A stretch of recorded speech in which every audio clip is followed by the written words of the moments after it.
Sí, nervioso. ¿Y cuál es el más abundante y el que más el que se encuentra presente en casi todos los órganos? Todos son los epiteliales. El epitelial, ¿no? El epitelial, como bien dice aquí, ¿no? Sirve de revestimiento de las glándulas, ¿no? De los órganos de secreción.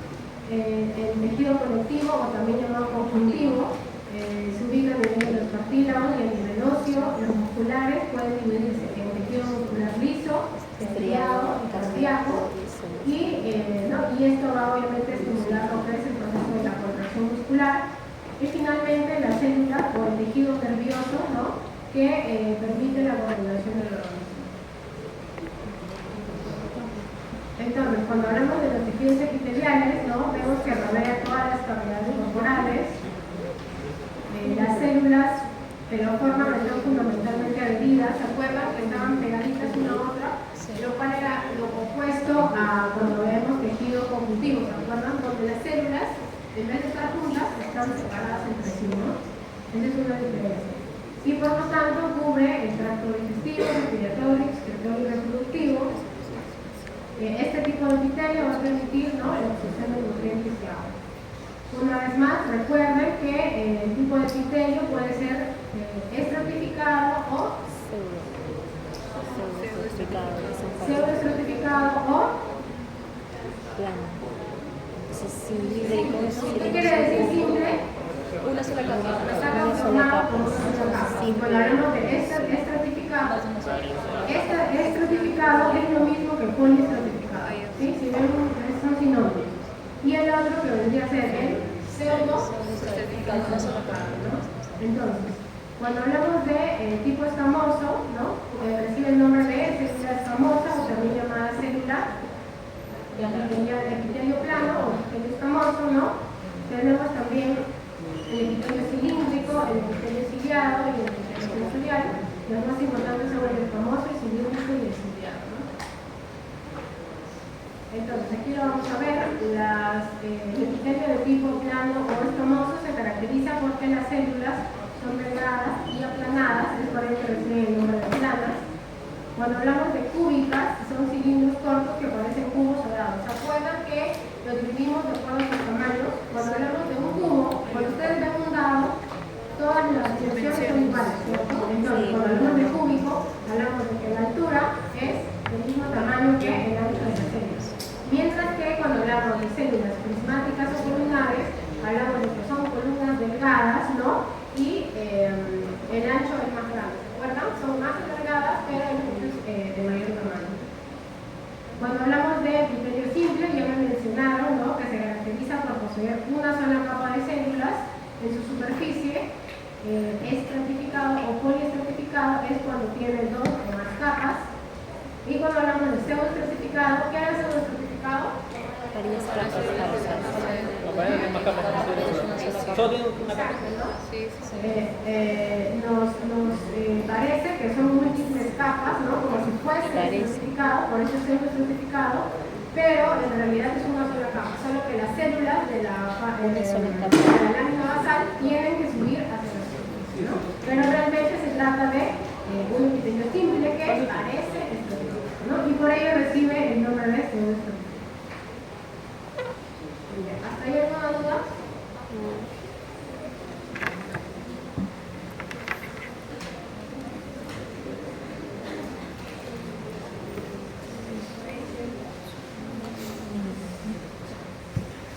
Entonces, cuando hablamos del aparato tegumentario o piel, hablamos que tiene tres capas o tres zonas principales. ¿Cuáles son?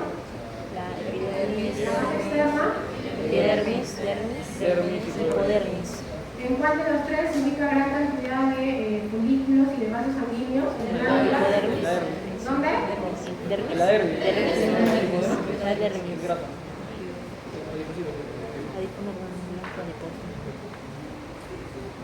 Acuérdense de los tipos celulares que se encuentran en la epidermis. Tenemos los queratinocitos que producen Queratina. ¿Y dónde se encuentra la queratina? En la parte superior. En la parte superior. De los labios. Uñas, cabello. Sí, los labios. Los melanocitos Melanina. producen. ¿Y qué es la melanina? El color hasta los cabellos, pigmentos de la piel. El pigmento, ¿no? Pigmentación, Que le da la los piel. ojos. Si tenemos mucha melanina, la piel se tornará más clara o más oscura. Oscura. Oscura. Y si hay poca, obviamente la piel se tornará más clara, ¿no? Tenemos las células de Langerhans. ¿A qué se refieren células de Langerhans? ¿Se acuerdan?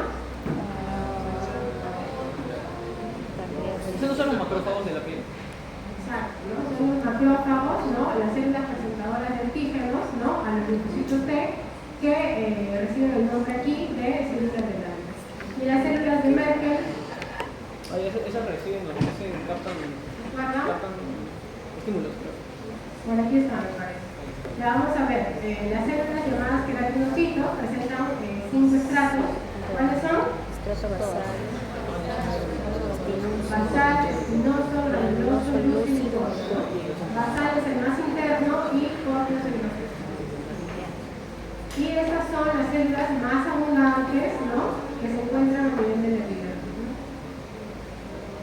Aquí está, ¿no? Histológicamente, ya lo vimos. Los queratinocitos que van a producir queratina.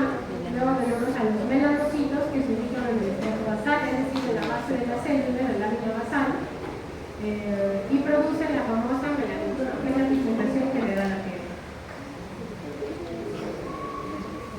Las células de Langerhans son las células de la epidermis, son centinelas inmunológicos de la piel, ¿no? Son los macrófagos de la piel y contienen gránulos llamados gránulos de Lipke. Y las células de Merkel también se ubican a nivel del estrato basal, son mecanorreceptores intradérmicos y expresan marcadores neuroendocrinos. ¿Dónde se encuentran estas células? ¿Se acuerdan que son células del sistema nervioso? ¿Dónde se ubican?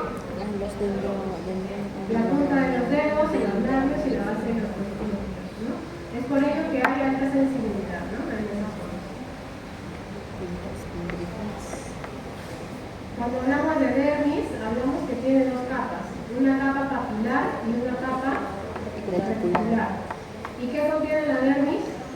Folículos pilosos y Folículos glándulas pilosos, cutáneas. glándulas cutáneas, vasos sanguíneos, etc. ¿No? Aquí vemos la dermis papilar, que es la parte más externa, y la dermis reticular. Y es aquí, en esta dermis reticular, donde vamos a encontrar gran cantidad de vasos sanguíneos, gran cantidad de folículos pilosos y las glándulas sudoríparas. Y en la dermis papilar, ¿no? Al ser más externo, obviamente se van a encontrar las papilas, ¿no? Los fibroblastos, haces papilares, vasos sanguíneos, una vez más, a nivel de la dermis reticular. Y la hipodermis, que es la capa más profunda de la piel, que contiene en su interior adipocitos y está conformado por tejido conectivo laxo. Y este nos sirve de un aislante térmico, ¿no? Para cuando hay golpes, como aquí hay grasita, en todas las partes del cuerpo donde hay grasita, la grasita actúa como medio térmico aislante y protector, ¿no? Cuando hay algún tipo de trauma o accidente, la grasita va a permitir, o mejor dicho, nos va a proteger, ¿no? De que haya un posible trauma interno. Entonces aquí vemos todas estas vacuolas que es. ¿Se acuerdan que lo vimos hace rato? ¿Qué dijimos que es? Adiposos. Tejido adiposo, tejido adiposo. Exacto, todas esas Lo partes blanco, blancas tejido interior, adiposo. ¿no? Donde no hay nada, son Tejido adiposo. los adipocitos, ¿no? Es decir, Adipocitos la también, grasa. que es la unidad. Bueno, las partes del folículo, las glándulas sebáceas que se caracterizan por ser endocrinas y se localizan en todo el cuerpo, producen sebo, ¿no? Grasita. Las sudoríparas, que son glándulas endocrinas, pero también glándulas apocrinas, ¿no? También se localizan en todas las partes del cuerpo, las glándulas endocrinas, mientras que las apocrinas, sobre todo, se localizan a nivel de las axilas y en las uñas, ¿no? Es por ello que estas glándulas apocrinas, sudoríparas, van a conferir, ¿no? El olor cuando una persona tiende a sudar mucho, ¿no? En las partes donde hay dobleces, como por ejemplo las retinas y la ingle, es que suelen producir un olor, dependiendo del pH de cada persona también, un olor que se siente más fuerte que otro, ¿no? Y esto que está dado por la producción de esa secreción, dado por las glándulas apocrinas de las glándulas.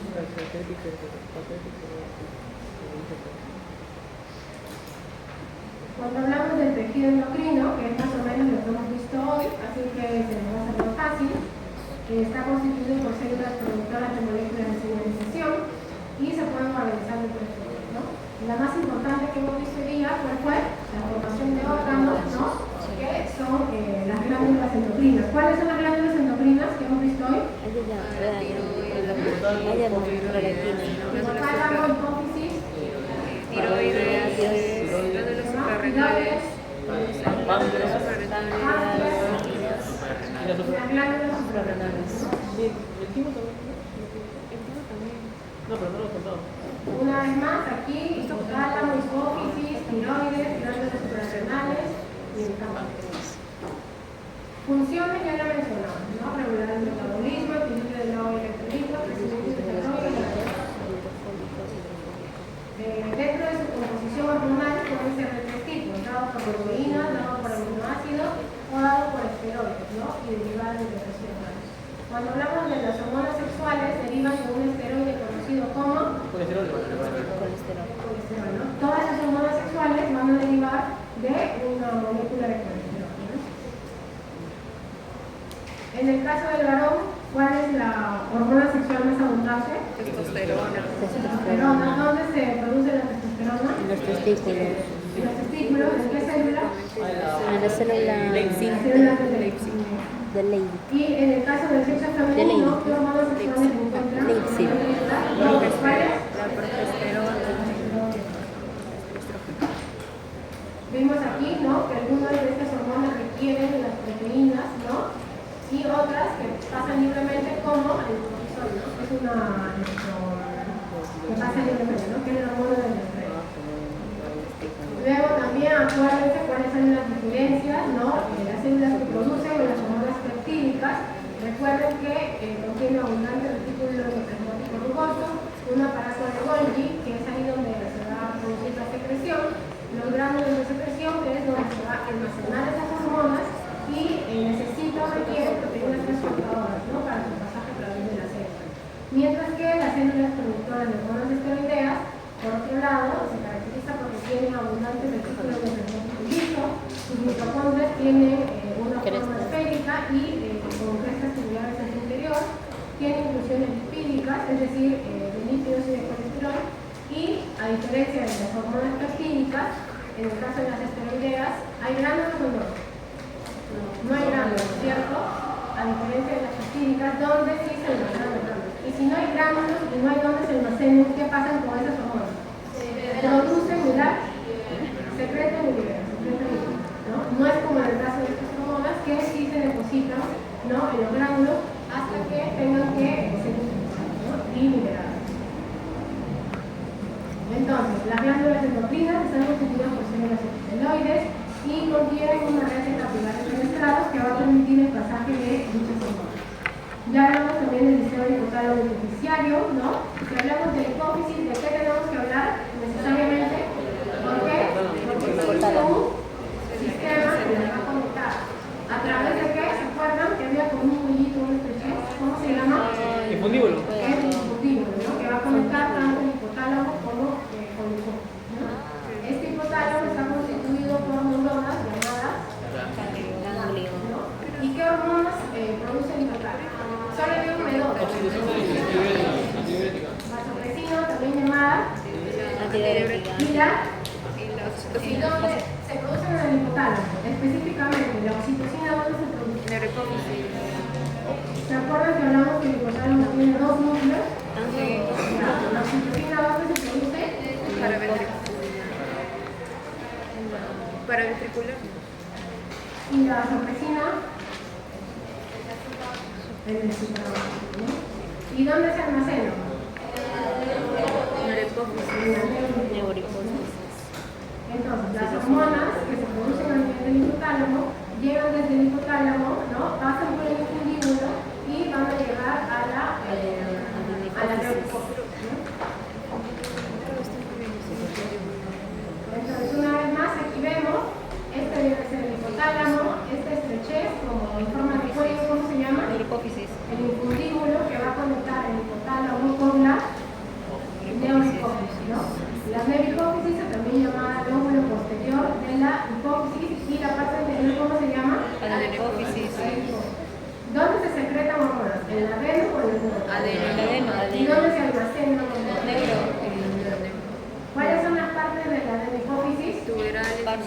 intermedio y la tuve, distal. generalis, distalis, y la pars que limita ambas hipófisis. son Intermedio. Entonces,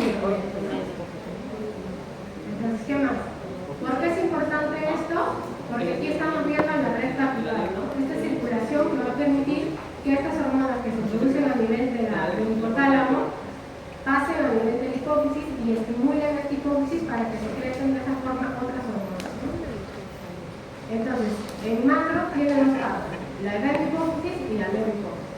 La de la hipófisis, parasistalis, intermedio-generalis, la de la hipófisis, la parte nervosa. ¿Qué hormonas se almacenan aquí en la parte nervosa? La oxitocina y la vasopresina. Entonces, específicamente se almacena en la parte nervosa de la neurohipófisis.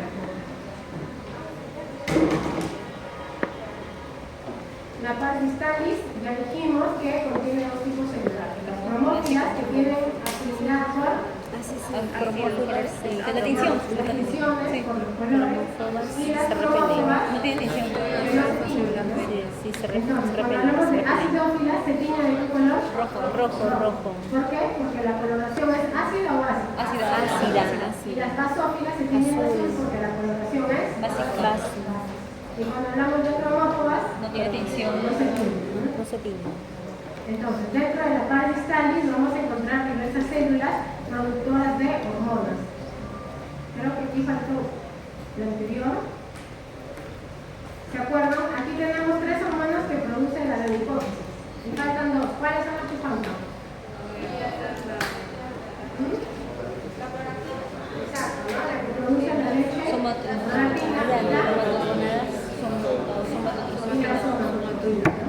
O también llamada Hormona de crecimiento. hormona de crecimiento. Entonces, en la hipófisis tenemos las células cromófilas, ¿no?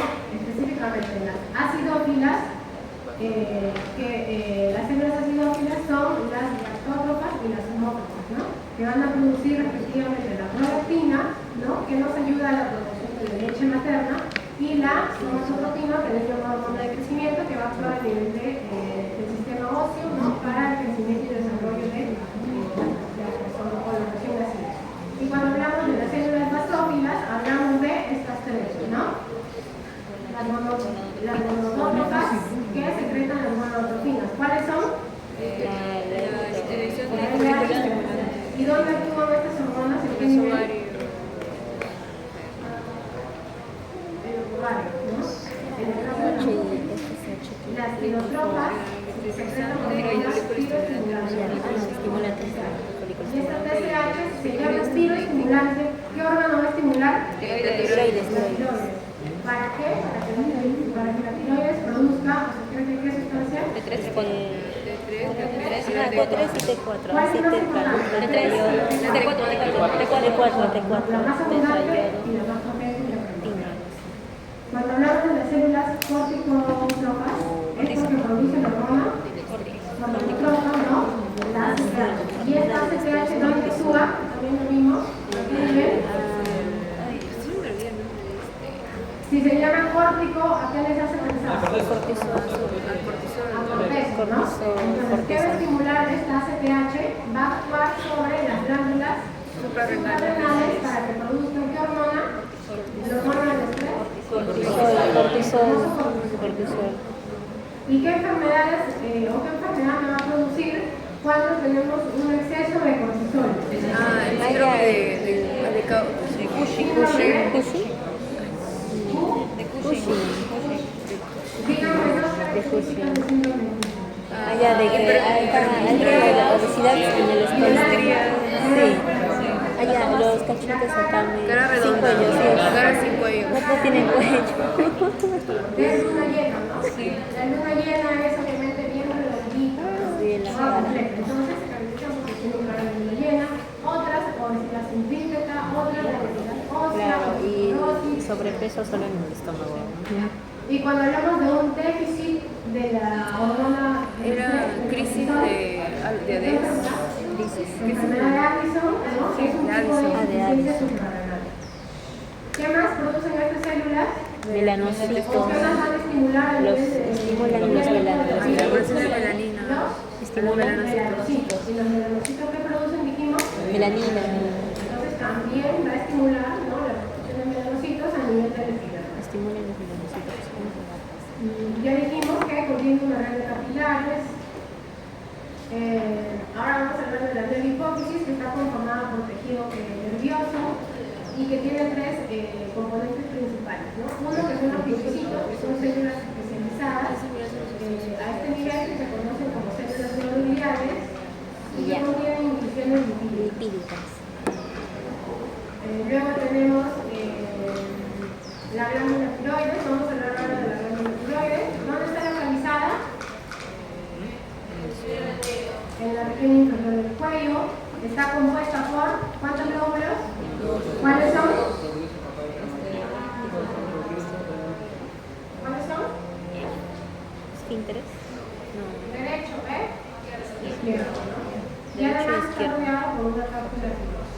Y estos lóbulos, ¿se acuerdan que hablamos? Creo que acá no está la imagen, pero ¿se acuerdan que hablamos que hay unos tabiques que van a dividir a estos lóbulos en unas estructuras más pequeñas llamadas, ¿se acuerdan? Los lobulillos tiroideos, ¿no? Entonces, ¿qué más? Está constituido por miles de folículos tiroideos. El folículo tiroideo, a su vez, está compuesto por epitelio simple, rodeado por una lámina basal. Contiene ¿qué sustancias? Yodo y hidrogenina, ¿no? Que es una proteína importante que nos va a permitir la producción de luego de T3 y T4. La glándula paratiroides, súper importante, ¿qué producía? ¿Qué hormona produce? Paratiroides. La paratormona. ¿Y cuál es el estímulo para que se secrete esta paratormona a nivel de las glándulas paratiroides? ¿Se acuerdan? Cuando hay un déficit de qué ion, de qué catión a nivel sanguíneo, un catión que se encuentra abundante en los huesos. Calcio. Entonces, cuando hay un déficit de catión, de catión llamado calcio, lo que va a hacer es que a nivel central, ¿no?, a nivel del hipófisis, va a estimular a esta glándula paratiroides para que esta glándula produzca una hormona conocida como paratormona, y esta paratormona va a incrementar la cantidad de calcio que debe haber normalmente a nivel sanguíneo, ¿no? ¿Por qué? Porque tanto el déficit como el exceso de calcio también produce síntomas, ¿no? Tanto la hipocalcemia como la hipercalcemia, ¿no? Entonces también son patologías y para ello necesitamos que todo nuestro organismo actúe de manera conjunta, ¿no?, y de manera equilibrada. Entonces, ¿cuáles son las células principales? O parenquimales, mejor dicho, tenemos tres, ¿no?, las principales, las endocíticas y las transicionales. En su estroma se caracteriza por tener, ¿qué? ¿Se acuerdan? Tejido adiposo. Tejido adiposo, ¿no? Las glándulas suprarrenales, ¿cuántas son? Dos Una derecha y una glándulas. izquierda. La derecha, ¿qué forma tiene? Piramidal. Y la izquierda, Media luna. ¿cómo trata? Semilunar. Media luna. Media luna. ¿Dónde se localizan? En el, si se encuentran en el polo superior del riñón y el riñón se encuentra en el retroperitoneo, estas glándulas también se encuentran en el retroperitoneo, ¿no? Y específicamente se ubican en el polo superior de ambos riñones, ¿no? También está rodeada por una cápsula de tejido conectivo denso y tiene dos regiones importantes. ¿Cuál es la más externa? Y la más interna. Médula. Entonces, cuando hablamos de la corteza, se diferencian ahí tres capas, ¿recuerdan? De la más externa a la más interna. ¿Cuál era la mnemotecnia? Ya, me fascina reír. Me fascina reír, ¿no? Entonces, me de glomerular. Y si es la M que produce, mineralocorticoide, ¿no? El más importante, ¿cuál es? La aldosterona, ¿no?, que actúa a nivel renal. Me fascina. Luego tenemos me fascina reír. Fascicular. ¿Qué se produce? Cortisol. El abecedario. F, ¿qué sigue? Entonces, ¿qué produce? Glucocorticoides. Esto es el más importante. El cortisol, ¿no?, la hormona de la estrés. Y finalmente la capa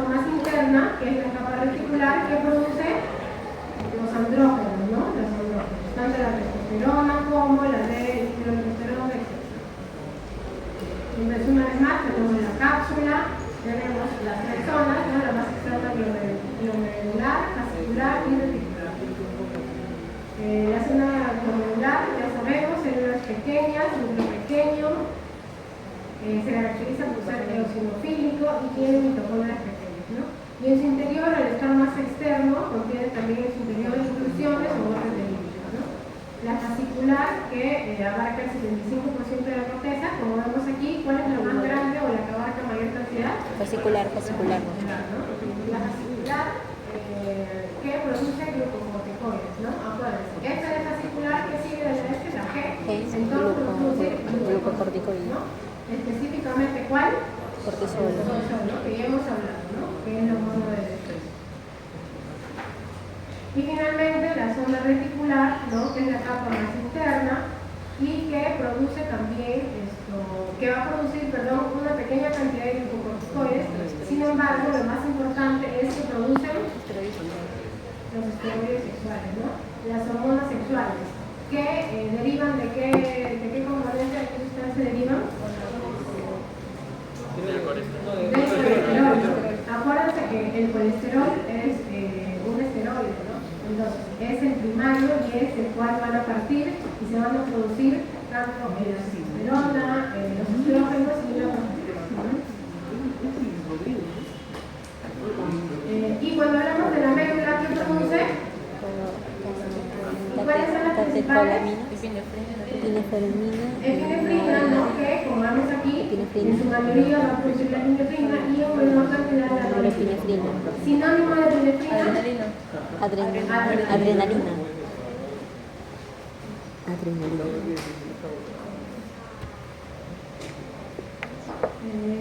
Sistema urinario en realidad no lo hemos puesto mucho en el examen porque eso lo vamos a ver en la segunda parte, que es después del parcial. Entonces, para no irnos más allá de los temas que hemos visto, eso lo vamos a poner.